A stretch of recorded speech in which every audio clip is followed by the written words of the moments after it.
Hello friends, welcome है सभी का जीके इन्फो ट्यूबर पे। और आज हम पढ़ेंगे एनसीईआरटी सीरीज में क्लास 7 का हिस्ट्री का चैप्टर नंबर 1 हजारों वर्षों के दौरान हुए परिवर्तनों की पड़ताल। ये हजारों वर्षों में जो परिवर्तन आया उसकी पड़ताल कैसे हुई, कैसे सिद्ध किया गया कि ये ठीक है या गलत है और क्या क्या हुआ है इसके अंदर, वो सब हमने देखना है। तो देखो, ये मानचित्र एक दिखा रखा है इसके अंदर। इसके ऊपर हमें नज़र डालें। 12वीं सदी के भूगोलवेत्ता अल इदरीसी का बनाया हुआ दुनिया के नक्शे का एक हिस्सा, जिसमें भारतीय उपमहाद्वीप को भूमि से समुद्र तक दिखाया गया है। ये देखो, ये दिखाया गया है इसमें, ये दिखाया है। तो मानचित्र 1 और 2 पे नजर डालें। मानचित्र 1 में अरब भूगोलवेत्ता अल इदरीसी, कौन था? अल इदरीसी ने ये कब बनाया था? 1154 में बनाया। यहाँ जो नक्शा दिया है वह उसके द्वारा बनाए गए दुनिया के बड़े मानचित्र का एक हिस्सा है और भारतीय उपमहाद्वीप को दर्शाता है। मानचित्र 2 एक फ्रांसीसी मानचित्रकार ने 1720 में बनाया। दोनों नक्शे एक ही इलाके के, मगर उनमें काफ़ी अंतर है। अल इदरीसी के नक्शे में दक्षिण भारत उस जगह है जहाँ हम आज उत्तर भारत ढूंढेंगे, और श्रीलंका का द्वीप ऊपर की तरफ है। जगहों के नाम अरबी, ये देखो, एक ये मानचित्र है, ये दूसरा है और वो पहला है। ये देखो, ये 18वीं शताब्दी के आरंभ में गियोलाम द लिस्ले के एटलस नूओ के अनुसार उपमहाद्वीप। तो इसमें कुछ जाने पहचाने नाम है, जैसे कि उत्तर प्रदेश का कन्नौज। मानचित्र 2 पहले मानचित्र के बनने के लगभग 600 वर्ष बाद बनाया गया।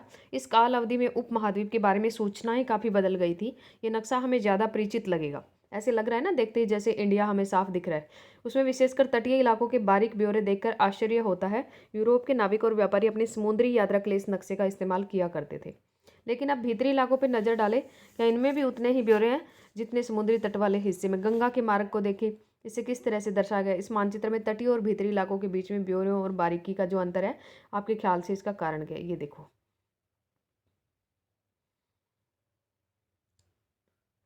इतनी ही महत्वपूर्ण एक बात और यह है कि दूसरे युग तक मानचित्र अंकन का विज्ञान भी बहुत बदल गया था। इतिहासकार जब बीते युगों के दस्तावेजों, नक्शों और लेखों का अध्ययन करते हैं तो उनके लिए उन सूचनाओं के संदर्भों का, उनकी भिन्न भिन्न ऐतिहासिक पृष्ठभूमि का ध्यान रखना जरूरी होता है। नई और पुरानी शब्दावली, अगर समय के साथ साथ सूचनाओं के संदर्भ बदलते हैं तो भाषा और अर्थों के साथ क्या होता है? ऐतिहासिक अभिलेख कई तरह की भाषाओं में मिलते हैं और ये भाषाएं भी समय के साथ साथ बहुत बदली हैं। उदाहरण के लिए मध्य युग की फारसी आधुनिक फारसी भाषा से भिन्न है। यह भिन्नता सिर्फ व्याकरण और शब्द भंडार में ही नहीं आई है, समय के साथ शब्दों के अर्थ भी बदल जाते हैं। उदाहरण के लिए हिंदुस्तान शब्द ही लीजिए, आज हम इसे आधुनिक राष्ट्र राज्य भारत के अर्थ में लेते हैं। 13वीं सदी में जब फारसी के इतिहासकार मिनहाज, 13वीं सदी का कौन था? मिनहाज ए सिराज ने हिंदुस्तान शब्द का प्रयोग किया था। किसने किया था? मिनहाज अ सिराज। ये कौन था? फारसी इतिहासकार था। हिंदुस्तान शब्द का प्रयोग किया था इन्होंने 13वीं सदी के अंदर। इसका आशय क्या था? पंजाब, हरियाणा और गंगा यमुना के बीच में स्थित इलाकों से था। इसमें पूरा पंजाब, हरियाणा और गंगा यमुना के बीच में जो स्थित जगह है उसका, उसने इस शब्द का राजनीतिक अर्थ में उस इलाकों के लिए इस्तेमाल किया जो दिल्ली के सुल्तान के अधिकार क्षेत्र में आते थे। सल्तनत के प्रसार के साथ साथ इस शब्द के अंतर्गत आने वाले क्षेत्र भी बढ़ते गए, लेकिन हिंदुस्तान शब्द ने दक्षिण भारत का समावेश कभी नहीं हुआ। इसके विपरीत 16वीं सदी के आरंभ में बाबर ने हिंदुस्तान शब्द का प्रयोग इस उपमहाद्वीप के भूगोल, पशु पक्षी और यहाँ के निवासियों की संस्कृति का वर्णन करने के लिए किया। यह प्रयोग 14वीं सदी के कवि अमीर खुसरो द्वारा प्रयुक्त शब्द, अमीर खुसरो ने क्या बोला है? हिंद शब्द बोला है। और बाबर ने भी इसका यूज़ किया, और उससे पहले सबसे पहले मिनाज ए सिराज ने किया। 14वीं सदी के कवि थे ये अमीर खुसरो। इन्होंने क्या शब्द यूज किया? हिंद के साथ साथ कुछ कुछ को समाता, मगर जहाँ भारत को एक भौगोलिक और सांस्कृतिक सत्य के रूप में पहचाना जा रहा था, वहाँ हिंदुस्तान शब्द से वे राजनीतिक और राष्ट्रीय अर्थ नहीं जुड़े थे जो आज हम जोड़ते हैं। किसी भी शब्द का प्रयोग करने से इतिहासकारों को बहुत सावधान रहना चाहिए, क्योंकि अतीत में उन शब्दों के अर्थ कुछ अलग ही थे। उदाहरण के लिए विदेशी जैसा सीधा साधा शब्द ही ले लीजिए, हमारे लिए आज इसका अर्थ क्या होता है? ऐसा व्यक्ति जो भारतीय नहीं है, जो दूसरे देश से आया हो। और मध्य युग में मानो किसी गांव में आने वाला कोई भी अनजाना व्यक्ति है, उस समाज और संस्कृति का अंग ना हो, वो विदेशी कहलाता था। ऐसे व्यक्ति को हिंदी में परदेसी और फारसी में अजनबी कहा जा सकता है। इसलिए किसी नगरवासी के लिए वनवासी विदेशी होता था। किंतु एक ही गांव में रहने वाले दो किसान अलग अलग धार्मिक या जाति परंपराओं से जुड़े होने पर भी एक दूसरे के लिए विदेशी नहीं होते थे। इतिहासकार और उनके स्रोत, इतिहासकार किस युग का अध्ययन करते हैं, उनकी खोज की प्रकृति क्या है, इसे देखते हुए अलग अलग तरह के स्रोतों का सहारा लेते हैं। उदाहरण के लिए पिछले साल आपने गुप्त वंश के शासकों और हर्षवर्धन के, जैसे आपने 6ठी क्लास में पढ़ा है गुप्त वंश का, के समुद्रगुप्त वगैरह, चंद्रगुप्त वगैरह और हर्षवर्धन के बारे में पढ़ा। इस पुस्तक में हम मोटे तौर पर 700 से 1750 ईस्वी तक लगभग 1000 वर्षों के बारे में पढ़ेंगे। इस काल के अध्ययन के लिए इतिहासकार जिन स्रोतों का प्रयोग करते हैं उनमें आपको बहुत सी बातें ऐसी मिलेंगी जो पिछले युग से वैसी ही चली आ रही हैं। इतिहासकार इस काल के बारे में सूचना इकट्ठी करने के लिए अभी भी सिक्कों, शिलालेखों, स्थापत्य कला, लिखित सामग्री पर निर्भर करते हैं। मतलब मिलता जुलता है, पर कुछ बातें पहले से काफ़ी भिन्न हैं। इस युग में प्रमाणिक लिखित सामग्री की संख्या और विविधता आश्चर्यजनक रूप से बढ़ गई। इसके आगे इतिहासकार सूचनाओं के दूसरे प्रकार के स्रोतों का इस्तेमाल धीरे धीरे कम हो गया। अब देखो कागज का मूल्य कम करने लगे। इस समय के दौरान कागज क्रमशः सस्ता होता गया और बड़े पैमाने पर उपलब्ध भी होने लगा। लोग धर्मग्रंथ, शासकों के वृत्तांत, संतों के लेखन और उपदेश, अर्जियां, अदालतों के दस्तावेज, हिसाब और करों के खाते आदि लिखने में इसका उपयोग करने लगे। धनी व्यक्ति, शासक जन मठ और मंदिर पांडुलिपियां एकत्रित किया करते थे। इन पांडुलिपियों को पुस्तकालयों और अभिलेखागारों में रखा जाता था। इन पांडुलिपियों तथा दस्तावेजों से इतिहासकारों को बहुत सारी विस्तृत जानकारी मिलती थी, मगर साथ ही इनका उपयोग कठिन है, बहुत कठिन है। उन दिनों छापेखाने तो थे नहीं, क्योंकि प्रिंटिंग मशीन वगैरह नहीं होती थी, इसलिए लिपिक और नकलनविश हाथ से ही पांडुलिपियों की प्रतिकृति बनाते थे। नकलनविश मतलब लिपिक टाइप होता है जो देख करके किसी चीज़ को लिखता है, नकल करने वाले एक टाइप से। अगर आपने किसी भी मित्र के गृह कार्य की नकल उतारी है तो आप जानते होंगे कि ये काम आसान नहीं है। कभी कभी आपको अपने मित्र की लिखावट समझ में नहीं आती होगी, तो आपको मजबूर होकर अंदाज़ा ही लगाना पड़ता होगा कि क्या लिखा गया। फलस्वरूप आपके लिखे में मित्र के लिखे हुए कुछ छोटे मोटे लेकिन महत्वपूर्ण अंतर आ जाते होंगे, क्योंकि हम एक दूसरे का देख के लिखते। कई बार कोई चीज़ हमें नहीं समझ आती तो हम उसका कुछ और भी लिख सकते हैं, इसलिए अंतर आ जाता है। पांडुलिपि की प्रतिलिपि बनाने में कुछ यही होता है। प्रतिलिपियां बनाते हुए लिपिक छोटे मोटे फेरबदल करते चलते थे। कहीं कोई शब्द, कहीं कोई वाक्य, सदी दर सदी प्रतिलिपियों की भी प्रतिलिपियां बनती रही। फिर उसको देख के लोग और कॉपी करने लगे, फिर उसको देख के और लोगों ने कॉपी किया, ऐसे करके प्रतिलिपियां बनती रही। प्रतिलिपि एक टाइप से क्या होती है, नकल ही होती है, फेस सिमले जिसको बोलते हैं। और अंततः एक ही मूल ग्रंथ की भिन्न भिन्न प्रतिलिपियां एक दूसरे से भी बहुत सी अलग हो गई, क्योंकि जिसको जो समझ नहीं आया उन्होंने कुछ और लिखा उसका मतलब, तो वो चेंज आ गया उसमें। इससे बड़ी गंभीर समस्या उत्पन्न हो गई, क्योंकि आज के हमें लेखक की मूल पांडुलिपि शायद ही कहीं मिलती है। हमें बाद के लिपि को दोबारा बनाई गई प्रतिलिपियों पर ही पूरी तरह निर्भर रहना पड़ता है। इसलिए इस बात का अंदाजा लगाने के लिए मूलतः लेखक ने क्या लिखा था, इतिहासकारों को एक ही ग्रंथ की विभिन्न प्रतिलिपियों का अध्ययन करना पड़ता है। कई बार लेखक स्वयं भी समय समय पर अपने मूल वृत्तांत में संशोधन करते रहते थे। 14वीं शताब्दी के इतिहासकार जियाउद्दीन बर्नी कौन है? 14वीं सदी के जियाउद्दीन बर्नी। ये क्वेश्चन आता है, जियाउद्दीन बर्नी है वो कौन सी सदी के इतिहासकार थे? तो ये 14वीं सदी के। और अमीर खुसरो भी 14वीं सदी के हैं, और मिनाज उल सिराज है, उन्होंने 13वीं सदी में, वो 13वीं सदी के। वृत्तांत पहली बार 1356 में और दूसरी बार इसके 2 वर्ष बाद लिखा था। दोनों में अंतर है, लेकिन 1971 तक इतिहासकार को पहली बार वाले वृत्तांत की जानकारी ही नहीं थी। यह पुस्तकालयों के विशाल संग्रहों में कहीं दबा पड़ा था। ये साइड में क्या लिखा है देखो, लिखावट। ये देखो, ये लिपि है, ये लिखावट है, और ये देखो लिख रहे हैं। और ये एक लघु चित्र की प्रतिकृति है, जिसमें एक लिपि किसी पांडुलिपि की नकल कर रहा है, किसी को देख के लिख रहा है। और इसके चित्र का आकार देखो, ये है। नए सामाजिक और राजनीतिक समूह। सन 700 और 1750 के बीच के 1000 वर्षों का अध्ययन इतिहासकारों के आगे भारी चुनौती रखता है, मुख्य रूप से इसलिए कि इस पूरे काल में बड़े पैमाने पर और अनेक प्रकार के प्रयत्न हुए। इस काल में अलग अलग समय पर नई प्रौद्योगिकी के दर्शन होते हैं, जैसे सिंचाई में रहट का यूज होता है, कताई में चरखे आ गए, और युद्ध में आग्नेय बारूद वाले हथियार है जो आग्नेय शस्त्र हैं उनका इस्तेमाल। और इस उपमहाद्वीप में नई तरह की खान पान भी आया, आलू, मक्का, मिर्च, चाय और कॉफ़ी। ध्यान रहे कि ये तमाम परिवर्तन, नई प्रौद्योगिकियां और फसलें उन लोगों के साथ आए जो इन नए विचार भी लेकर आए थे। परिणाम स्वरूप ये काल आर्थिक, राजनीतिक, सामाजिक और सांस्कृतिक परिवर्तनों का भी काल रहा। अध्याय 5, 6 और 7 में हम इसके बारे में कुछ और जानेंगे। इस युग में लोगों की गतिशीलता, एक स्थान से दूसरे स्थान पे आना जाना भी बहुत बढ़ गया, क्योंकि धीरे धीरे जब नई टेक्निक आती है तो लोगों के का विकास होना शुरू हो जाता है। हर चीज़ का धीरे धीरे विकास होता गया, तो उनका गतिशीलता भी उनकी बढ़ती गई। एक स्थान से दूसरे स्थान पे साधन बढ़ गए। अवसर की तलाश में लोगों के झुंड दूर दूर की यात्राएं करने लगे। इस उपमहाद्वीप में अपार संपदा और अपना भाग्य गढ़ने के लिए अपार संभावनाएं मौजूद थी। इस काल में जिन समुदायों का महत्व बड़ा, उनमें से एक समुदाय था राजपूत, जिसका नाम राजपुत्र से निकला है। राजपूत का मतलब राजपुत्र, और राजपुत्र का मतलब राजा का पुत्र। 8वीं से 14वीं सदी के बीच का यह नाम आमतौर पर योद्धाओं के समूह के लिए प्रयुक्त होता है जो क्षत्रिय वर्ण के होने का दावा करते थे। राजपूत शब्द के अंतर्गत केवल राजा और सामंत वर्ग ही नहीं, बल्कि वे सेनापति और सैनिक भी आते थे, जो पूरे उपमहाद्वीप में अलग अलग शासकों की सेनाओं में सेवारत थे। कवि और चारण राजपूतों की आचार संहिता प्रबल पराक्रम और स्वामी भक्ति का गुणगान करते थे। इस युग में राजनीतिक दृष्टि से महत्व हासिल करने के अवसरों का लाभ मराठा, सिख, जाट, अहोम, कौन से मराठा, सिख, जाट, अहोम और कायस्थ आदि समूह ने भी उठाया। इस पूरे काल के दौरान क्रमशः जंगलों की कटाई हो रही थी और खेती का इलाका बढ़ता जा रहा था। कुछ क्षेत्रों में यह परिवर्तन अन्य क्षेत्रों की अपेक्षा अधिक तेजी से हो रहा था और पूरे तौर पर हुआ।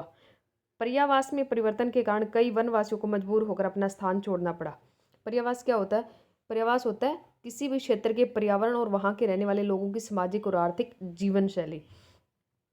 तो पर्यावास जैसे उनकी आर्थिक और सामाजिक जीवन शैली में जब परिवर्तन आ गया तो कई वनवासी है उनको मजबूर होकर अपना स्थान छोड़ना पड़ा। कुछ और वनवासी जीवन की जुताई करने लगे, कुछ कृषक बन गए, क्योंकि वो जब लोगों ने उन जंगलों को काटना शुरू कर दिया, कुछ रहने वाले लोग थे तो उनके आवास नष्ट हो गए, तो इस वजह से उनको अपना स्थान छोड़ना पड़ा। कुछ और वनवासी जमीन की जुताई करने लगे और कृषक बन गए। कृषकों के नए समूह क्षेत्रीय बाजार, मुखिया, पुजारी, मठ और मंदिरों से प्रभावित होने लगे। वे बड़े और जटिल समाजों के अंग बन गए। उन्हें कर चुकाने पड़ते थे और स्थानीय मालिक वर्ग की बेगार करनी पड़ती थी। परिणाम स्वरूप किसानों के बीच आर्थिक और सामाजिक अंतर उभरने लगे। कुछ के पास ज़्यादा उपजाऊ जमीन होती थी। कुछ लोग मवेशी मवेशी मतलब जानवर पालते थे, जैसे भेड़, बकरी, गाय वगैरह। कुछ लोग खेती भी, खाली समय में दस्तकारी का काम करते थे। जैसे जैसे समाज में अंतर बढ़ने लगे, लोग जातियां और उपजातियों में बांटे जाने लगे और उनकी पृष्ठभूमि और व्यवसाय के आधार पर उन्हें समाज में ऊंचा या नीचा दर्ज किया जाने लगा। मतलब जैसे कि जैसे वो किस पृष्ठभूमि से बिलोंग करते हैं, क्या उनका व्यवसाय, उसके आधार पे अमीर और गरीब का दर्जा उनको दिया जाने लगा। ये दर्जे स्थायी नहीं थे। किसी जाति विशेष के सदस्यों के हाथों में कितनी सत्ता, प्रभाव और संसाधनों का नियंत्रण है, इसके आधार पर उनके दर्जे बदलते रहते थे। मतलब जिसके पास ज़्यादा साधन है वो अमीर कहलाएगा और जो गरीब हैं, जिसके पास कम साधन है वो गरीब कहलाएगा। एक ही जाति का किसी क्षेत्र में कोई दर्जा हो सकता था और किसी अन्य क्षेत्र में कोई और हो सकता था। अपने सदस्यों के व्यवहार का नियंत्रण करने के लिए जातियां स्वयं अपने अपने नियम बनाती थी और इन नियमों का पालन जाति के बड़े बुजुर्गों की एक सभा करवाती थी। जैसे अपने गांव में भी ऐसे ही होता है ना, बड़ा एक मुखिया है वो बोल देता है तो वैसे ही काम करते हैं। जैसे कुछ इलाकों में जाति पंचायत कहा जाता था, लेकिन जातियों को अपने निवास के गाँव के रीति रिवाजों का पालन भी करना पड़ता था। इसके अलावा कई गाँवों पर मुखियाओं का शासन होता था और मिल मिलाकर वे किसी भी राज्य की एक छोटी इकाई भर होती थी। आगे क्षेत्र और साम्राज्य। चोल, तुगलक या मुगल जैसे बड़े बड़े राज्यों के अंतर्गत कई सारे क्षेत्र आ जाते थे। दिल्ली के सुल्तान गयासुद्दीन बलबन 1266 से 1287, इनका ये टाइम पीरियड 1266 से 1287। दिल्ली के सुल्तान गयासुद्दीन बलबन की प्रशंसा में एक संस्कृत प्रशस्ति में उसे एक विशाल साम्राज्य का शासक बताया है, जो पूर्व में बंगाल मतलब गौड़ीय वंश से लेकर पश्चिम में अफगानिस्तान के गजन तक फैला हुआ था, जिसमें उसके संपूर्ण दक्षिण भारत, द्रविड़ भी आ जाता है। द्रविड़ वाला उसको बोलते हैं, दक्षिण भारत को बोलते हैं द्रविड़। गौड़, आंध्र, केरल, कर्नाटक, महाराष्ट्र और गुजरात आदि भिन्न भिन्न क्षेत्रों के लोग उसकी सेना के आगे पलायन कर जाते थे। इतिहासकार विजय अभियान के इन दावों को अतिशयोक्ति मानते थे और साथ ही वे ये समझने की कोशिश में लगे रहते थे कि शासक लोग इस उपमहाद्वीप के भिन्न भिन्न भागों पर अपने अधिकार का उल्लेख क्यों करते हैं। उसके बाद ये देखो, ये जगह है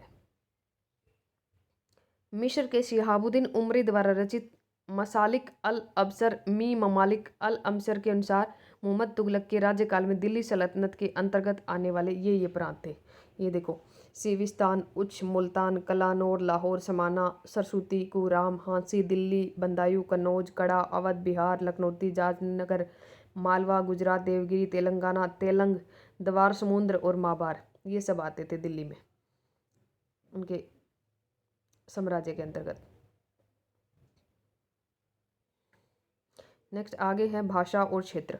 सन 1318 में कवि अमीर खुसरो ने इस बात पे गौर किया था, क्योंकि 14वीं सदी के कवि थे, तो इस देश में हर क्षेत्र की एक अलग भाषा है। सिंधी, लाहौरी, कश्मीरी, दवार समुद्री, तेलंगानी, आंध्र प्रदेश में गुजरी है, वो गुजरात में, मैबारी है, वो तमिलनाडु में, गोड़ी है, वो बंगाल में, अवधी है, वो पूर्वी उत्तर प्रदेश में, और हिंदवी है, वो दिल्ली के आसपास के क्षेत्र में। अमीर खुसरो ने आगे बताया कि इन भाषाओं के विपरीत एक भाषा संस्कृत भी है, जो किसी विशेष क्षेत्र की भाषा नहीं है, एक प्राचीन भाषा है जिसे केवल ब्राह्मण जानते हैं, आम जनता नहीं जानती।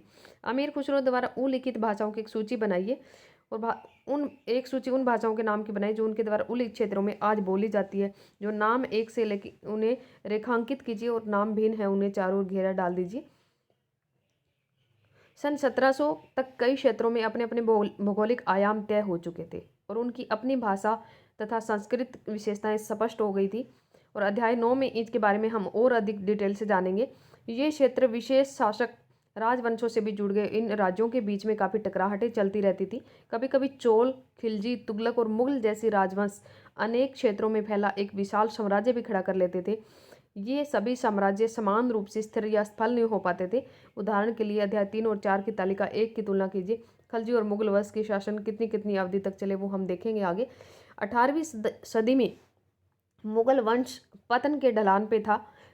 परिणाम स्वरूप क्या हुआ, क्षेत्रीय राज्य फिर से उभरने लगे। लेकिन वर्षों से जो सर्व क्षेत्रीय साम्राज्यों का शासन चल रहा था उससे क्षेत्रों की प्रकृति बदल गई और उन पर कई छोटे बड़े राज्यों का शासन चलता रहा था।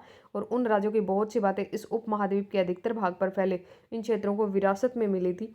इस तथ्य का पता हमें उन परंपराओं से लगता है जो इन क्षेत्रों में उभरी थी। इन परंपराओं में कुछ एक दूसरी से भिन्न और कुछ एक समान है। ऐसी परंपराएं हमें प्रशासन और अर्थव्यवस्था के प्रबंधन, उच्च संस्कृति और भाषा के संदर्भ में मिलती है। सन 700 से लेकर 1750 के बीच 1000 वर्षों का जो परिवर्तन आया, बार बार उसी का जिक्र आ रहा है। उन हजारों वर्षों का जो परिवर्तन है वो क्या क्या रहा है, तो ये हमें देखने को आ रहा है कि लोग गतिशील हो गए थे, लोगों का खान पान भी बदल गया था, रहन सहन भी बदल गया था, उनकी जैसे रीति रिवाज थे वो भी बदलने लगे थे धीरे धीरे करके। और हालांकि उनके चरित्र की अपनी विशेषताएं बनी रही थी, मगर समन्वयक को सर्व क्षेत्रीय ताकतों का प्रभाव भी उन पर पड़ा था। पुराने और नए धर्म को लेकर भी परिवर्तन हुए होंगे पक्का। इतिहास के जिन 1000 वर्षों की पड़ताल हम कर रहे हैं उस दौरान धार्मिक परंपराओं में भी कई बड़े परिवर्तन हुए, क्योंकि इतनी जब चीज़ें बदल रही है तो धर्म पे भी जरूर उसका इफेक्ट पड़ेगा। दैविक तत्वों में लोगों की आस्था कभी कभी बिल्कुल ही व्यक्तिगत स्तर पर होती थी, मगर आमतौर पर इस आस्था का स्वरूप सामूहिक होता था। मतलब समूह के अंदर लोग देवी देवताओं की पूजा ज़्यादा करते थे। किसी दैविक तत्व में सामूहिक आस्था यानी धर्म प्रास्थानीय समुदायों के सामाजिक और आर्थिक संगठन से संबंधित होती थी। जैसे जैसे इन समुदायों का सामाजिक संचार बदलता गया वैसे वैसे इनकी आस्थाओं में भी परिवर्तन आता गया। आज हम जिसे हिंदू धर्म बोलते हैं उसमें इसी युग में महत्वपूर्ण परिवर्तन आए थे 700 से लेकर 1750 के बीच में। और इसमें से क्या था, कुछ नए देवी देवताओं की पूजा, राजाओं द्वारा मंदिरों का निर्माण हुआ, समाज में पुरोहितों के रूप में ब्राह्मणों का महत्व बढ़ा और बढ़ती सतह। संस्कृत ग्रंथों के ज्ञान के कारण समाज में ब्राह्मणों का बड़ा आदर होता था। इनके संरक्षक थे नए नए शासक जो स्वयं प्रतिष्ठा की चाह में थे। इन संरक्षकों का समर्थन होने के कारण समाज में इनका दबदबा और भी बढ़ गया। अब संरक्षक क्या होता है, कोई प्रभावशाली जो धनी व्यक्ति होता है, जो कलाकार, शिल्पकार, विद्वान, अभिजात जैसे किसी अन्य व्यक्ति को मदद या सहारा दे, तो उसको बोलते हैं संरक्षक। इस युग में एक महत्वपूर्ण परिवर्तन भक्ति की अवधारणा के रूप में आया। इसमें ईश्वर की कल्पना एक ऐसे प्रेमल इष्ट देवी देवता के रूप में की गई जिस तक पुजारियों के विशद कर्मकांड के बिना भी भक्त समय पहुंच जा सके। इस विषय में और दूसरी परंपराओं में हम अध्याय 8 में जानेंगे। यह वही युग था जिसमें इस उपमहाद्वीप में नए नए धर्मों का भी आगमन हुआ। कुरान शरीफ का संदेश भारत में पहल 7वीं सदी में व्यापारियों और अप्रवासियों के जरिए पहुंचा। मुसलमान है वो कुरान शरीफ को अपना धर्म ग्रंथ मानते हैं, केवल एक ईश्वर अल्लाह की सत्ता को स्वीकार करते हैं, जिसका प्रेम, करुणा और उदारता अपने में आस्था रखने वाले हर व्यक्ति को गले लगाता है, चाहे उस व्यक्ति की सामाजिक पृष्ठभूमि कुछ भी रही हो। कई शासक इस्लाम और अनेक विद्वान धर्मशास्त्रियों और न्यायशास्त्रियों और उलेमा को संरक्षण देते थे। हिंदू धर्म की भी, उलेमा वर्ड आप बहुत सुनते हैं टीवी के ऊपर भी, हिंदू धर्म की भांति इस्लाम के अनुयायी भी अपने धर्म की अलग अलग तरह से व्याख्या करते थे। मुसलमानों के शिया थे जो पैगंबर साहब के दामाद अली को मुसलमानों के विधि सम्मत नेता मानते थे, और कुछ सुन्नी थे। शिया और सुन्नी थे ये लोग जो खलीफाओं के प्रभुत्व को स्वीकार करते थे। इस्लाम के आरंभिक दौर में इस धर्म का नेतृत्व करने वाले खलीफा कहलाते थे। कौन थे? इस्लाम के आरंभिक जो स्टार्टिंग में जो दौर आया था उसका नेतृत्व करने वाले खलीफा कहलाते थे, और आगे भी इनकी परंपरा फिर चलती थी। इस्लामी न्याय सिद्धांत की विभिन्न परंपराओं के भी महत्वपूर्ण अंतर रहे हैं। ऐसे ही धर्म सिद्धांत और रहस्यवादी विचारों को लेकर विभिन्नताएं देखने को मिलती है। समय और इतिहास की कालखंडों पर विचार। इतिहासकार समय को केवल घड़ी या कैलेंडर की तरह नहीं देखते, यानी कि केवल घंटों, दिनों और वर्षों के बीतने के रूप में ही नहीं देखते हैं। उनका नजरिया यह है कि सामाजिक और आर्थिक संगठन में आने वाले परिवर्तनों को झलकाना। यह दिखलाता है कि विचार और विश्वासों में कितना स्थायित्व रहा है। कितनी चीज़ें बदली हैं और कितनी चीज़ें स्थायी रही है, कितना परिवर्तन आया है।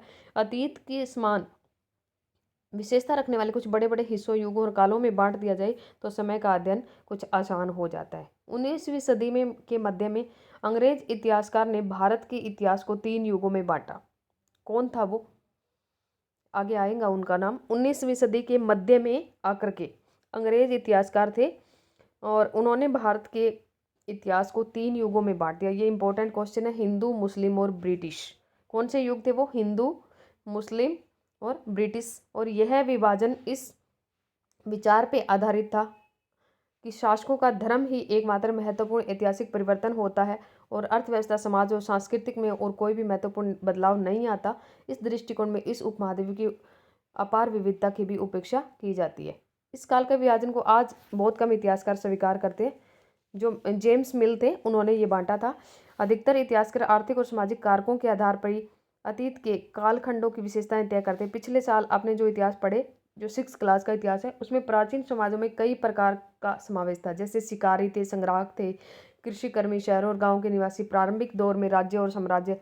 इस साल आप जो भी पढ़ेंगे 7th क्लास में, वो क्या है? मध्यकालीन इतिहास है, क्योंकि 700 से साढ़े 1750 तक के बीच में जो आता है वो मध्यकालीन माना जाता है। वो प्राचीन था जो हमने पहले पढ़ा। इसमें आपको कृषक समाजों के विस्तार, क्षेत्रीय सामाजिक राज्यों के उदय और कभी कभी तो ग्रामवासियों और वनवासियों की कीमत पर प्रधान धर्मों के रूप में हिंदू धर्म, इस्लाम धर्म के विकास और यूरोप से व्यापारिक कंपनियों के आगमन के बारे में विस्तार से जानकारी मिलेगी। भारत के इतिहास के ये 1000 साल अब अनेक बदलावों के साक्षी रहे हैं।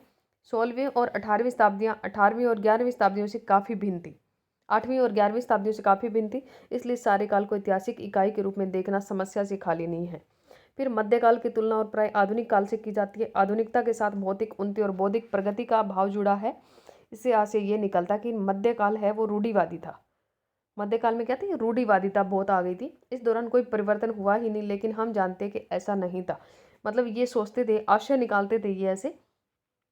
इन हजारों वर्षों के दौरान इस उपमहाद्वीप के समाजों में प्राय परिवर्तन आते रहे और कई क्षेत्रों की अर्थव्यवस्था तो इतनी समृद्ध हो गई कि उसे यूरोप की व्यापारिक कंपनियों को भी आकर्षित करना आरंभ कर दिया। इस पुस्तक को पढ़ते समय आप परिवर्तनों की चिन्हों और सक्रिय ऐतिहासिक प्रक्रियाओं पर ध्यान देते चले। जब भी संभव इस पुस्तक में आप जो पढ़ रहे हैं, जो पिछले जो सालों में आपने पढ़ी है, उन चीज़ों से आप तुलना करने की कोशिश करें तो आपको बदलाव नजर आएगा।